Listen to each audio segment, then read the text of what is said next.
মেদিনীপুরে সরকারি মেলায় হেনস্থার মুখে স্নিগ্ধজিৎ ভৌমিক। বৃহস্পতিবার সিএনএ সেই খবর সম্প্রচারিত হয়। এবার নিজের সোশ্যাল মিডিয়া অ্যাকাউন্টে সরব সঙ্গীত শিল্পী। সেদিন ঠিক কি হয়েছিল, কি বললেন স্নিগ্ধজিৎ, শুনবো।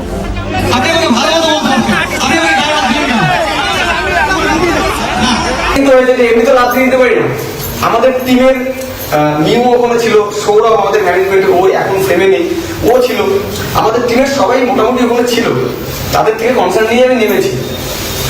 নামার সময় আমাকে কেউ বাধা দেয়নি, কারণ ম্যানেজমেন্টের তরফে কোনো প্রেশার ছিলই না, তারা কোনো অবজেকশন ছিলই না। নামার পর কিছু সেলফিস তোলার পর ওই ঘটনাটা ঘটে যে ধাক্কা দেওয়া হয়, তুই করে করা হয়। ওই পার্টিকুলার একজন মানুষ, নাকি ম্যানেজমেন্টের কেউ, সে কে আমরা জানি না, আমাদের জানার কথাও না।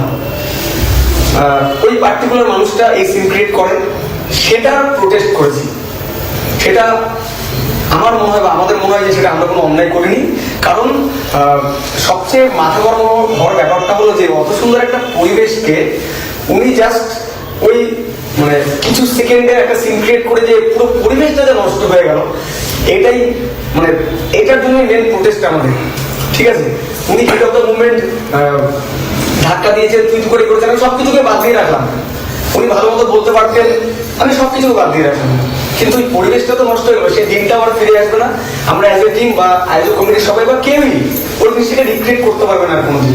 21শে জানুয়ারি গন, 21শে জানুয়ারি চলে গেছে, আর আসবে না।